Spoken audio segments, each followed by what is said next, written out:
Querido, eu quero te convidar a abrir comigo em Esdras capítulo 3. Faremos a leitura do texto bíblico. Esdras capítulo 3. Em chegando o 7º mês, e estando os filhos de Israel já nas cidades, ajuntou-se o povo como um só homem em Jerusalém. Levantou-se Jesua, filho de Josadaque, e seus irmãos sacerdotes, e Zorobabel, filho de Sealtiel, e seus irmãos, e edificaram o altar do Deus de Israel, para sobre ele oferecerem holocaustos, como está escrito na lei de Moisés, homem de Deus. Firmaram o altar sobre as suas bases, e ainda que estavam sob o terror dos povos de outras terras, ofereceram sobre ele holocaustos ao Senhor de manhã e à tarde. Celebraram a festa dos tabernáculos, como está escrito, e ofereceram holocaustos diários, segundo o número ordenado para cada dia. E depois disto, o holocausto contínuo, e os sacrifícios das festas da lua nova, e de todas as festas fixas do Senhor, como também os dos que traziam ofertas voluntárias ao Senhor. Desde o primeiro dia do 7º mês, começaram a oferecer holocaustos a Yahvé, porém ainda não estavam postos os fundamentos do templo de Yahvé. Deram, pois, o dinheiro aos pedreiros e aos carpinteiros, como também comida, bebida e azeite aos sidônios e tírios, para trazerem do Líbano madeira de cedro ao mar, para Jope, segundo a permissão que lhes tinha dado Ciro, rei da Pérsia. No 2º ano da sua vinda à casa de Deus, em Jerusalém, no 2º mês, Zorobabel, filho de Sealtiel, e Jesua, filho de Josadaque, e os outros seus irmãos, sacerdotes e levitas, e todos os que vieram do cativeiro a Jerusalém, começaram a obra da casa do Senhor, e constituíram levitas da idade de 20 anos para cima, para superintenderem. Então se apresentaram Jesua com seus filhos e seus irmãos, Cadmiel e seus filhos, os filhos de Judá, para juntamente vigiarem os que faziam a obra da casa de Deus, bem como os filhos de Enadad, seus filhos e seus irmãos, os levitas. Quando os edificadores lançaram os alicerces do templo do Senhor, apresentaram-se os sacerdotes paramentados, ou seja, com as suas vestes e com trombetas, e os levitas, filhos de Asaf, com símbolos, para louvarem Yahvé, segundo as determinações de Davi, rei de Israel. Cantavam alternadamente, louvando e rendendo graças ao Senhor com estas palavras: Ele é bom, porque a sua misericórdia dura para sempre sobre Israel. E todo o povo jubilou com altas vozes, louvando a Yahvé, por se terem lançado os alicerces da sua casa. Porém, muitos dos sacerdotes e levitas e cabeças de famílias, já idosos, que viram a primeira casa, choraram em alta voz, quando à sua vista foram lançados os alicerces desta casa. Muitos, no entanto, levantaram as vozes com gritos de alegria, de maneira que não se podiam discernir as vozes de alegria das vozes do choro do povo, pois o povo jubilava com tão grandes gritos que as vozes se ouviam de muito longe. Aleluia.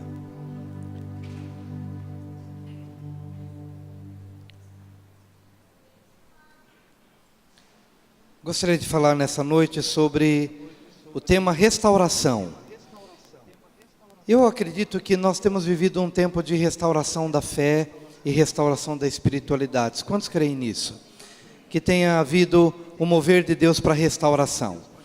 Eu creio que todos os movimentos de oração que têm sido feitos no mundo inteiro, e também na nossa igreja local, aqui, pela graça de Deus, estamos procurando ter quase todos os dias em oração. Segunda-feira pela manhã, tem uma equipe aqui de intercessão e de batalha espiritual, orando logo pela manhã. Na terça-feira já aberto para todos. Terça-feira de manhã tem gente orando, a partir das 7h30, quarta-feira já tem gente orando aqui cedinho, quinta-feira já tem gente orando, sexta-feira pela manhã tem gente orando, e nós começamos um período de 6 sextas-feiras, começamos nessa última sexta-feira, das 21 até a meia-noite, onde nos expusemos também à ministração da evangelista Suzete Rattin, que esteve ministrando a nossa 5ª convenção em Sumaré.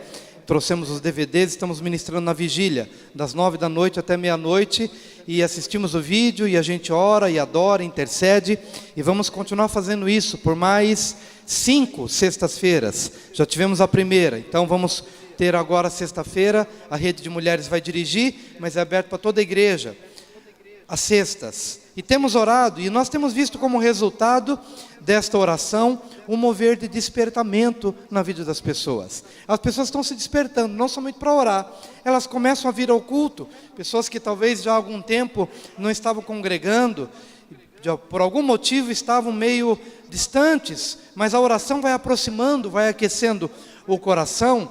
E esse despertar traz para as pessoas uma nova chama, um novo gozo, uma nova alegria e novas perspectivas de vida.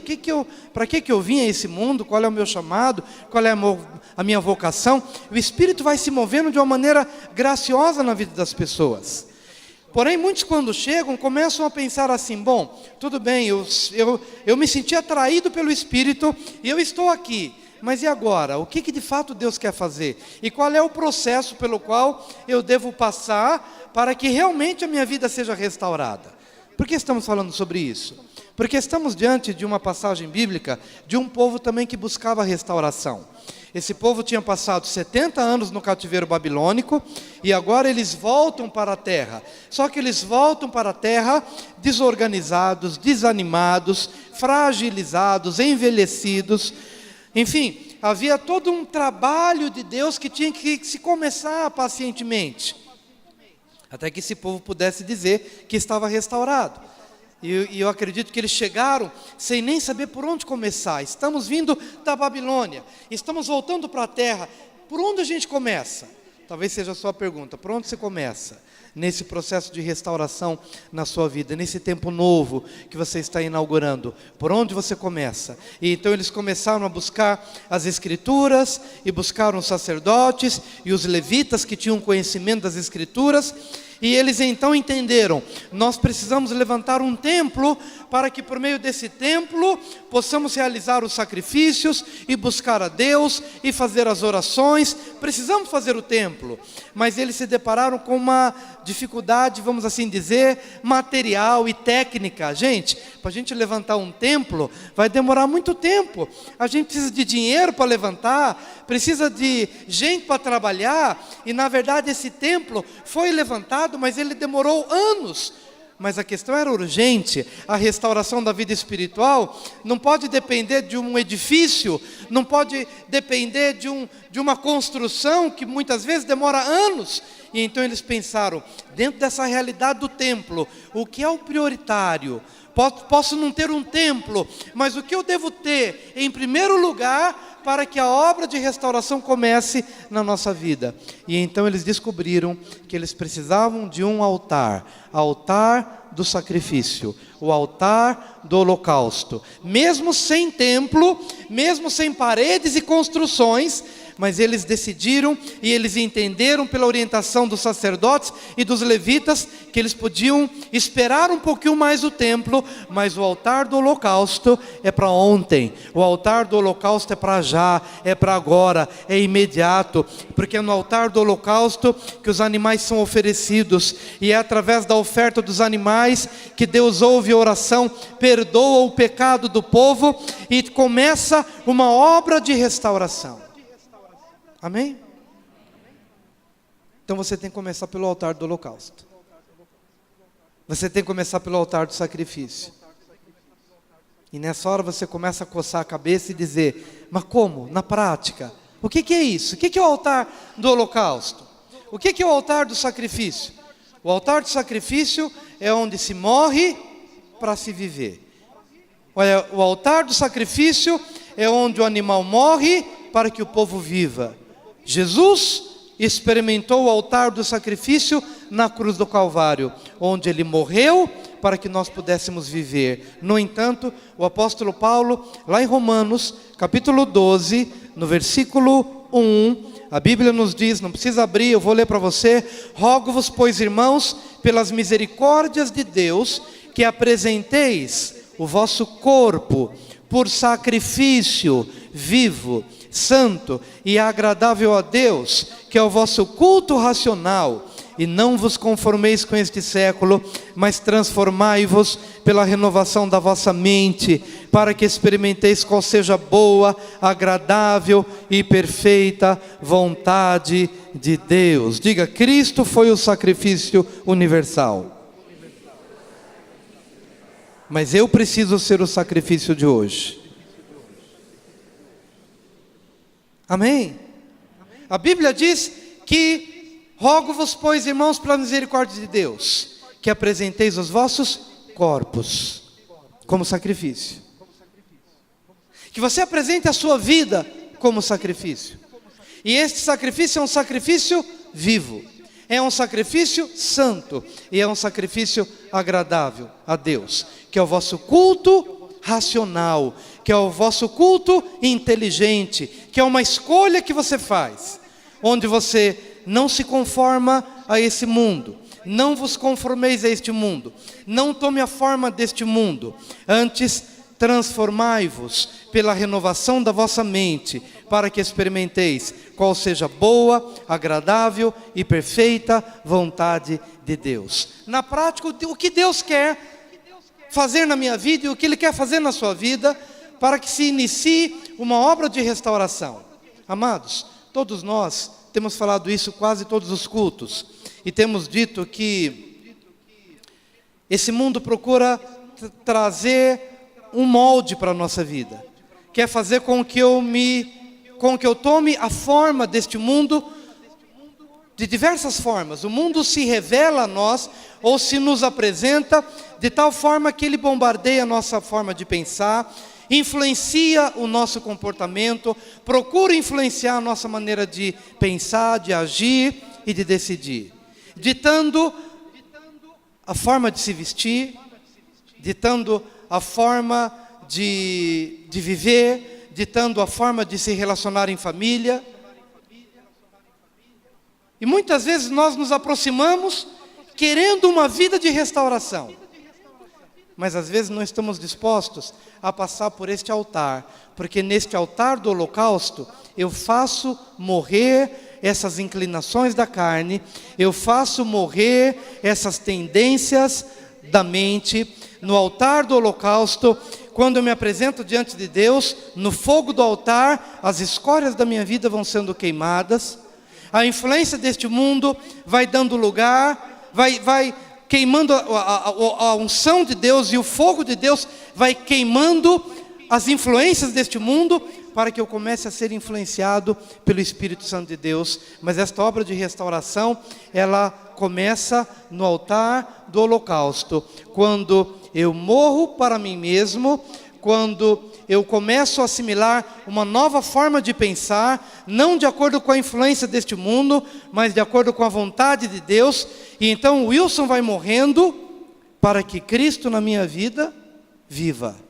Como o apóstolo Paulo disse: vivo não mais eu, mas Cristo vive em mim. Talvez, se você se perguntar, talvez você chegue à conclusão de que ainda tem muito de você vivendo e pouco de Cristo. Muito da sua vontade, muito do que você pensa, muito do que você recebeu, ou do que você tem recebido dia a dia, muito de você e pouco de Cristo. E quando eu entendo que tem muito de mim, aí eu vou me deparando com o meu orgulho, com a minha forma de agir, com a minha forma de liderar, a minha forma de administrar. E muitas vezes eu não percebo que a minha forma de liderar ou de administrar está talvez sufocando alguém, ou está fazendo algum mal que eu não consegui me dar conta. Por quê? Porque tem muito de mim e muito pouco de Cristo. Tem muito do que eu quero, tem muito da minha vontade, tem muito da minha personalidade, tem muito do que eu assimilei do mundo e do contexto em que eu vivo, e eu insisto em bater naquela tecla, e não percebo que minha família não está bem, ou eu não percebo que meu trabalho não está bem, eu não percebo que minhas finanças não estão bem, não percebo que a condução da minha vida não está bem, porque tem muito de mim e pouco de Cristo. E quando, querido, eu venho da Babilônia, fiquei lá 70 anos, e estou agora diante da vontade de Deus, o que Deus quer de mim? Primeira coisa que Ele quer de você, nesse processo de restauração, é que você se apresente como um sacrifício vivo.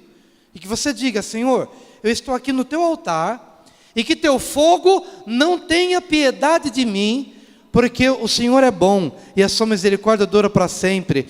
Então, que se teu fogo vier sobre a minha vida, é um fogo que vem não para me destruir, não para me abater, mas é um fogo que vem para me purificar, a fim de que o sacrifício não seja um sacrifício para a morte, mas seja um sacrifício vivo, e que a minha vontade, o meu orgulho, a minha forma de pensar e de governar e de me dirigir, que tudo isso morra no altar do holocausto. Que tudo isso morra no altar do holocausto.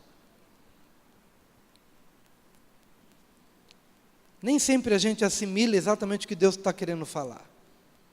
Porque a gente ouve muitas vezes isso. Mas na prática, talvez a gente não saiba visitar esse lugar. Esse lugar é o lugar da renúncia. Esse é o lugar onde você fica diante de Deus. E você insiste em dizer: Senhor, revela tudo o que está em mim, que não é Cristo. Tudo que está em mim, que não é Cristo, tudo que está em mim, que não é rocha, tudo que está em mim, que não é a tua palavra, é palha que queima. Só o trigo prevalece, mas a palha é queimada. E eu gostaria que você entendesse isso, que a palha precisa ser queimada na sua vida, para que só haja o trigo da palavra, porque é só a palavra que permanece. Tudo fica e tudo passa. E hoje nós precisamos nos apresentar diante de Deus. Hoje nós precisamos, nesse processo aí de restauração, apresentar o nosso coração. E nessa hora, o Espírito de Deus vai começar a mostrar e vai abrir o seu entendimento.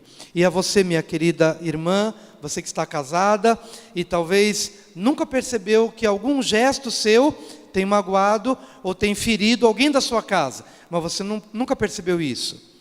Mas é no altar do holocausto que a sua vida é apresentada diante de Deus, e o Espírito de Deus começa a te revelar. Então você se torna mais mansa, você se torna mais serva. É hora em que o homem se coloca diante de Deus como oferta no altar, e Deus talvez vai mostrar para ele o seguinte: escuta, talvez na sua família haja necessidade de maior liderança espiritual. Você precisa ser o pastor da sua família. Você precisa ser o sacerdote da sua família. Você não pode confiar, você não pode deixar que o governo espiritual, que a liderança espiritual seja dada somente à mulher orar pela família. Não, você precisa se levantar para orar pelos seus filhos, para profetizar em favor da sua esposa, da sua casa. Mas é no altar do holocausto que a nossa indolência é queimada. É no altar do holocausto que a nossa falta de visão é queimada também. E então nos apresentamos como sacrifício vivo. É um sacrifício vivo, um sacrifício santo, e é um sacrifício agradável a Deus. Em nome de Jesus. O que você precisa primeiro fazer? Levantar esse altar na sua vida. Levantar esse altar na sua vida. Levantar esse altar no seu coração. E eu peço ao Espírito Santo de Deus para trazer revelação do Senhor sobre esse tema no seu coração. Porque quando você morre, Cristo vive. Aleluia.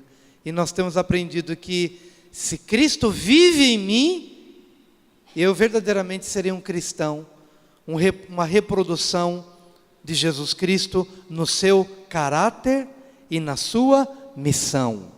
Aí eu vou entender que quando eu me apresento no altar do holocausto e eu morro, as minhas vontades morrem naquele altar. Então Wilson morre e Cristo ressurge em mim. E quando Cristo ressurge, eu me identifico com Ele, eu me torno um discípulo dEle, eu me torno um aprendiz dEle e uma reprodução dEle, no caráter dEle e na missão dEle. Aí eu, depois do altar, aí eu começo a ficar apaixonado pelas vidas, eu começo a ficar apaixonado por missões, eu começo a ficar apaixonado por aquilo que apaixona Jesus, porque eu morro e Cristo ressurge. Eu morro e Ele entra no lugar. Amém, queridos? Amém? Que às vezes nos deixa num caminho paralelo ao que Deus quer para a nossa vida. Às vezes a gente está sempre num caminho paralelo. A igreja está caminhando numa direção e a gente está sempre achando que aquilo não é para a gente. Está num caminho paralelo. Por que do caminho paralelo? É porque tem muito de você e pouco de Cristo. Mas quando você morre e Cristo vive, então, querido, você se alinha. Você se alinha ao chamado, você se alinha à vocação, ao querer de Deus. Então você vai querer tudo o que Cristo quer. E você vai ser tudo o que Cristo quer que você seja. E Ele não tem outra pretensão para você, a não ser que você seja como Ele. E você seja a reprodução dEle. Mas para isso, o altar do holocausto, o altar onde morremos para vivermos, esse altar precisa ser levantado. É o altar do fogo, é o altar da morte, é o altar da renúncia, mas é o altar da vida. Diga para o seu vizinho que o altar do holocausto seja levantado na sua vida, em nome de Jesus.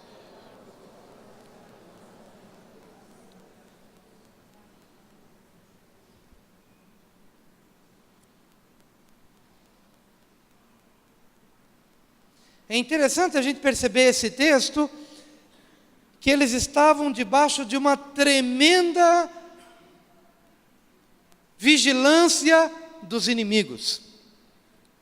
Tinha nação de tudo quanto é lado, ao redor, aquele povo fraco, aquele povo pequeno, que tinha vindo de Babilônia, estava ali, prestes a ser engolido pelas nações, estava todo mundo querendo engolir Israel. E eles se apressaram, porque sabiam que não podia esperar o templo estar pronto. Meu querido, esse templo hoje sou eu, esse templo hoje é você. E a construção e a reedificação desse templo, pode ter certeza, vai durar a vida toda. E se você estiver esperando esse templo, a habitação do Espírito está completamente pronto, ou seja, essa reedificação que dura toda a vida, se você esperar isso acontecer, isso vai durar toda a vida. Você tem que fazer aquilo que o povo fez. Você tem que começar pelo altar do holocausto, o altar de sacrifício. Esse templo vai ficar pronto. Já somos habitação de Deus. O Espírito Santo já habita em nós. Mas nós estamos num processo de reforma. Mas por que eles se apressaram, queridos? Porque tinha um mundo, tinha nações ao redor querendo engolir Israel. E o que eu quero dizer hoje para você é o seguinte: é que você que está nesse processo de restauração, vindo para a casa de Deus, os seus inimigos espirituais estão todos ao redor, torcendo para que você caia fora, torcendo para que você espiche da casa de Deus. Há uma sedução ao redor, igualzinho o povo que estava ali. Uma enorme torcida dizendo: saia dos cultos, saia da igreja, saia da célula, volta para o mundo, volta a fazer o que você fazia. É interessante o registro do livro de Esdras, que as nações estavam ao lado, como leões ferozes, querendo engolir, querendo invadir e destruir de novo. E aquele povo estava pensando: não, de novo não. Já fomos destruídos uma vez, já fomos levados cativos uma vez, mas de novo não. Sair dos caminhos de novo não, voltar para o mundo de novo não. Então por onde eles começaram? Pelo altar do sacrifício. Porque é esse altar do sacrifício que me mantém na casa de Deus. É o altar do sacrifício que me mantém nos caminhos. Então eu tenho que começar por aí.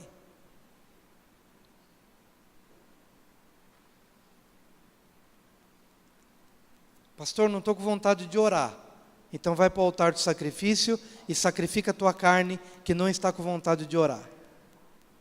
Pastor, não estou com vontade de ir para o culto. Então vai para o altar do sacrifício e sacrifica a sua carne e vai para o culto. Nós temos uma escola de formação que começa às 9 horas da manhã do domingo.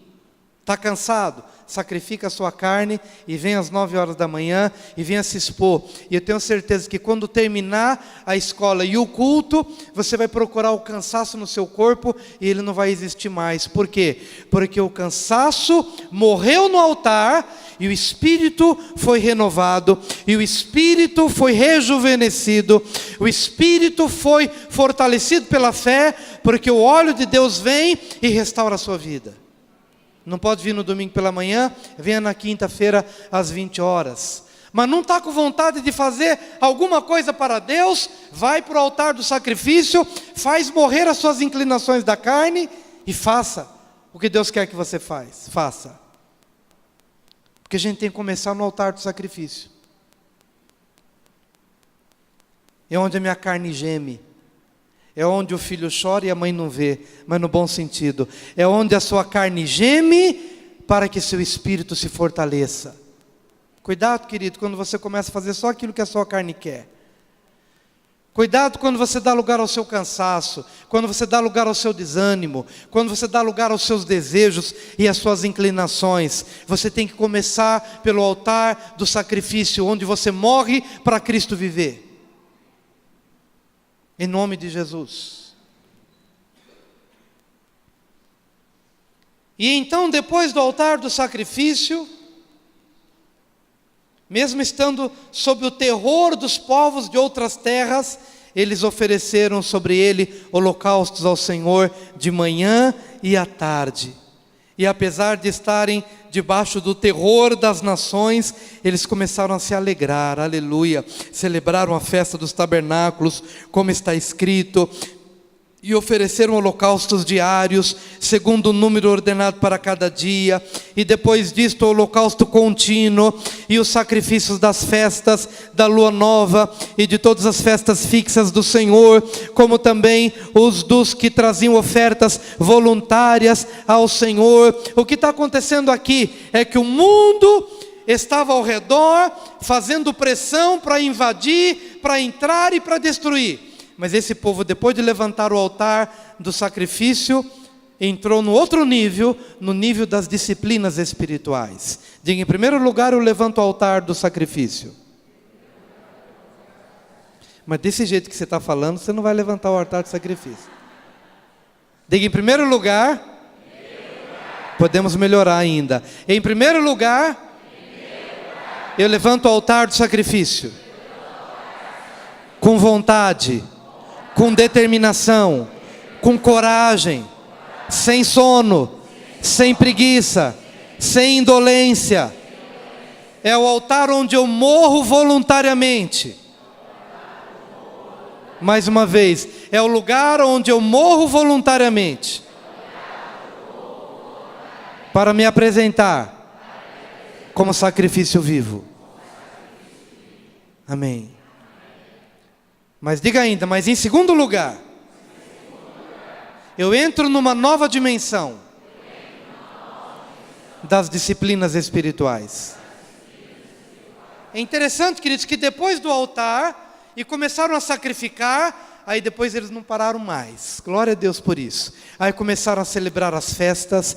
Os sacerdotes começaram a mostrar, olha, a festa da Páscoa, a festa dos tabernáculos, as festas. E eles começaram a não dar bola mais para as nações. Eles tiraram os olhos do terror das nações. Eles não pensaram mais no que o inimigo podia fazer. Por quê, queridos? Porque agora eles estavam envolvidos na casa de Deus, eles estavam envolvidos nas disciplinas espirituais e não pararam mais.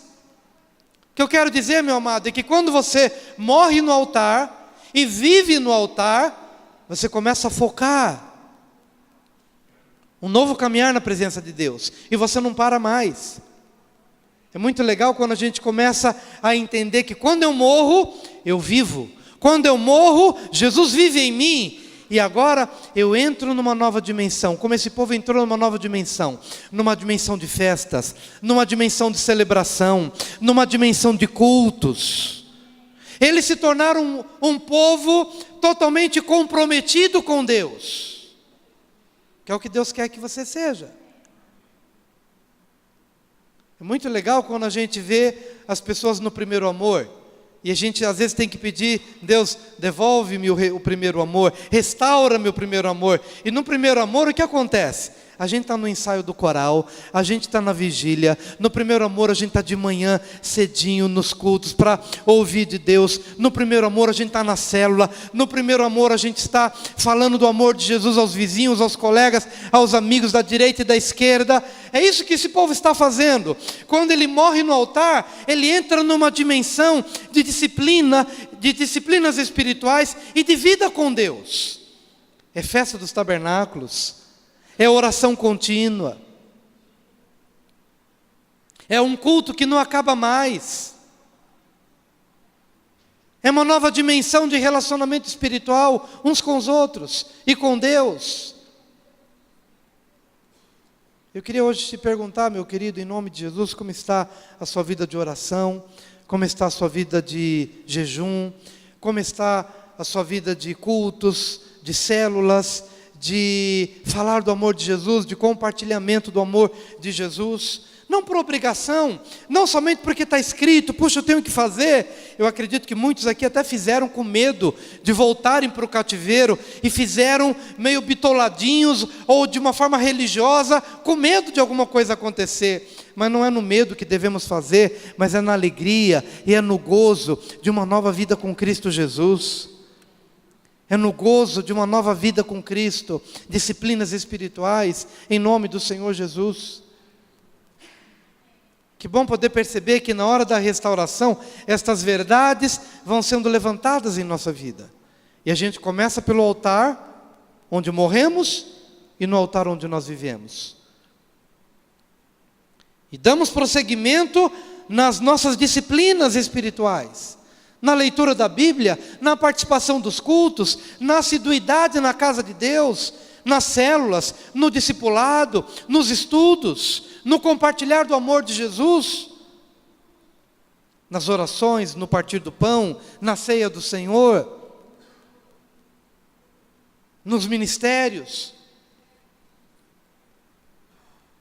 Amém? Estou falando de restauração, querido. Estou falando de restauração. Que hoje você possa tomar um novo posicionamento. Antes de sair daqui, pegar a relação das células que queremos que estejam ali sempre no balcão. E se não tiver na semana que vem, nós teremos sempre atualizado as células da igreja que nós desenvolvemos, para que você possa passar e pegar e participar, porque nós estamos num tempo novo. Diga para o seu vizinho: nós estamos num tempo novo. Aleluia. Mas eu queria que você fosse comigo para Esdras. Estamos em Esdras versículo 3, capítulo 3, versículo 10. Quando os edificadores lançaram os alicerces do templo do Senhor, apresentaram-se os sacerdotes paramentados, ou com as suas vestes sacerdotais, e com trombetas, e os levitas, filhos de Asaf, com símbolos, para louvarem o Senhor, segundo as determinações de Davi, rei de Israel, e cantavam alternadamente, louvando e rendendo graças ao Senhor, com estas palavras: Ele é bom, porque a sua misericórdia dura para sempre sobre Israel. E todo o povo jubilou com altas vozes, louvando ao Senhor, por se terem lançado os alicerces da sua casa. Queridos, nós não nos programamos de ministrar sobre o Salmo 118 domingo passado e ministrar sobre Esdras hoje. Nós não nos programamos, mas foi lá no Salmo 118, da pregação de domingo passado, que nós recebemos a direção de Deus, que Deus nos trouxe na oração. Fala sobre o Salmo 118, ora o Salmo 118, e o que está lá no Salmo 118? Diga a Israel que o Senhor é bom, e a sua misericórdia dura para sempre.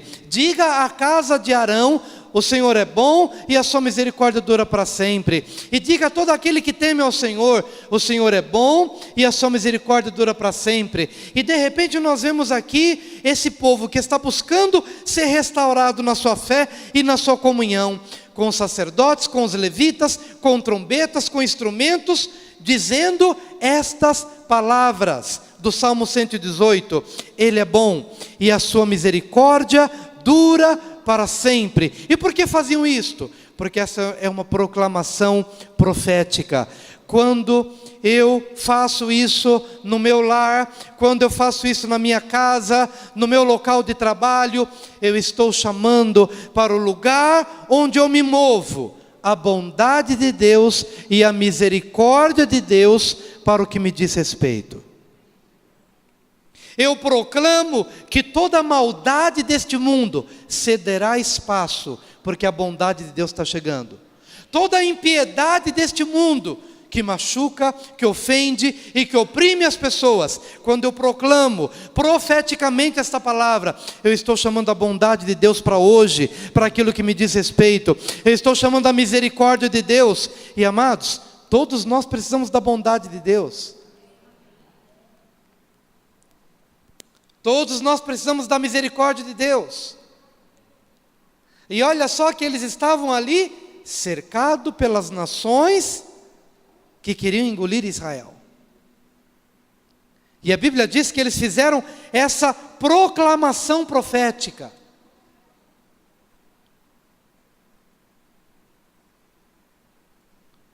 Falaram aquilo que está escrito no Salmo 118.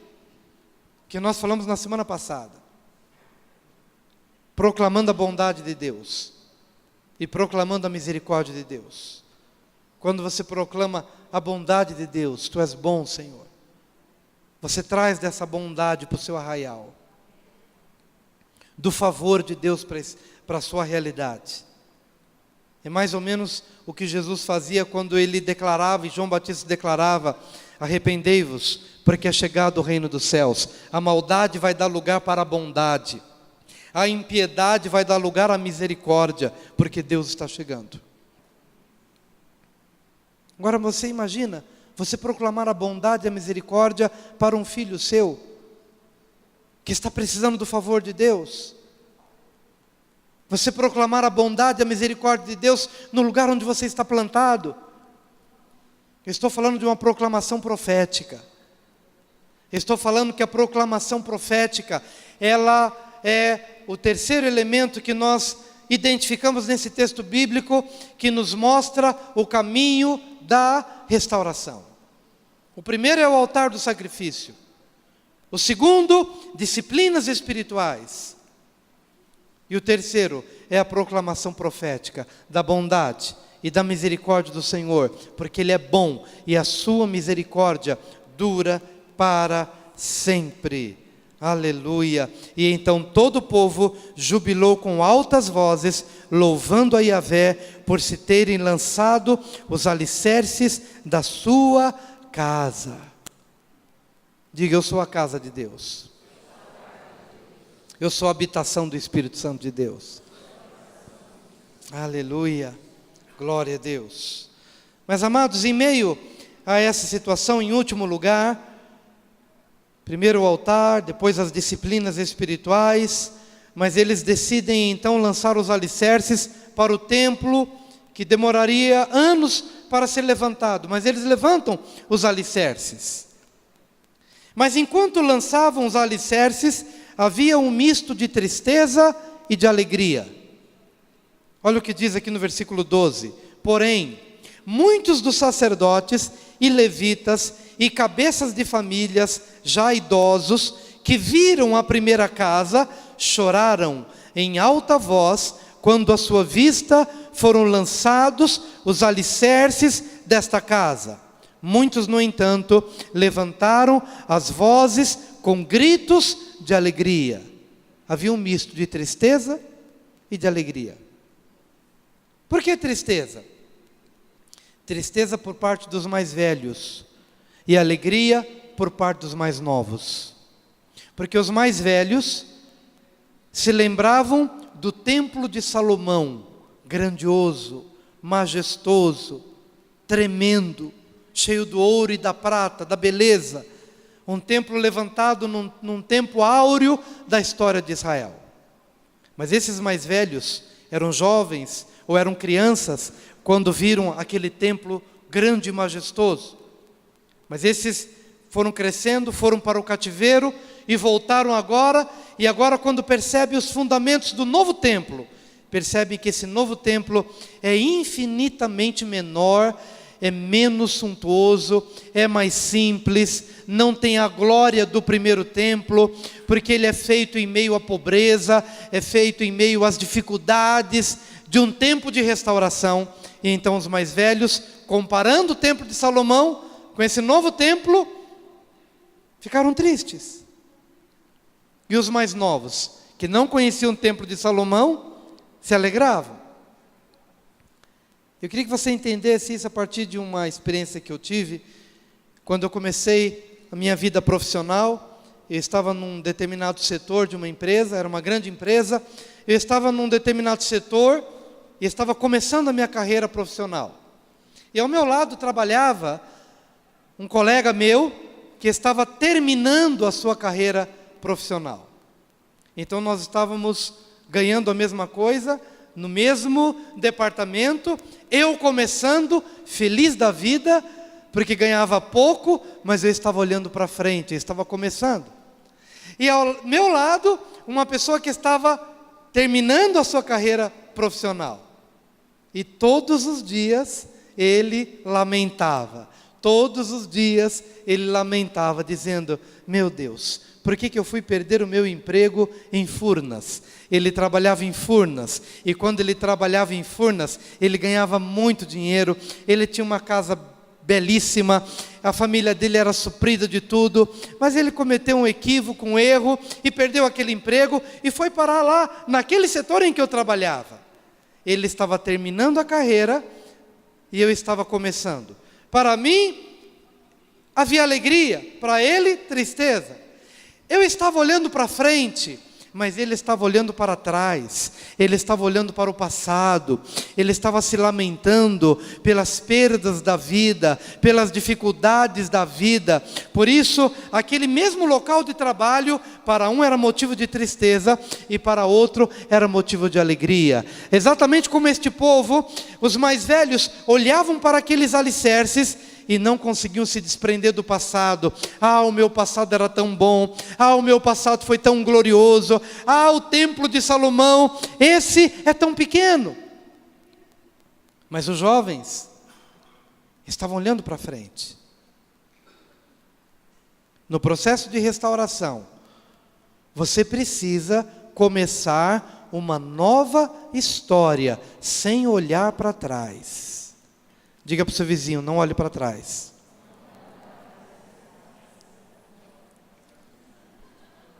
No processo de restauração, você precisa entender o que o apóstolo Paulo nos ensinou. Esquecendo-me das coisas que para trás ficam, prossigo para o alvo, pelo prêmio da soberana vocação em Cristo Jesus.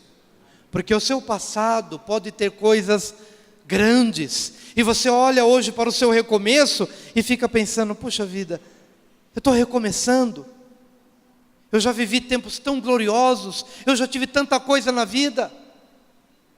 E de repente, ao pensar na glória do seu passado, você se desanime para recomeçar, e fique pensando assim: puxa, vou ter que começar do zero, eu vou ter que começar tudo de novo. E é justamente essa visão da glória do passado que pode ser o maior obstáculo para a sua restauração presente. olhar para o passado. Mas qual que é a palavra que Deus te dá? Se o teu passado foi glorioso, e você hoje está numa condição muito diferente, e mesmo assim é desafiado a recomeçar, qual é a palavra de Deus? Foi a palavra que o Senhor ministrou a Ageu, no capítulo 2. Está vendo essa casa? Está vendo essa casa como é simples? Está vendo essa casa como é pobre? Em comparação ao templo de Salomão? Eis que eu, diz o Senhor, abalarei as nações, e eu farei chegar o ouro e a prata, porque minha é a prata, e meu é o ouro, e a glória da última casa será maior do que a da primeira. A glória da última casa será maior do que a glória da primeira casa. O que o Senhor está trazendo para você hoje é a seguinte palavra: não fique olhando para o passado. Tenha a disposição de começar hoje algo novo, olhando para frente, como um jovem que está começando a vida, como no meu exemplo, que estava naquele mesmo setor. Eu não estava triste, estava começando, estava olhando para frente. Aquele que confia no Senhor será como uma águia,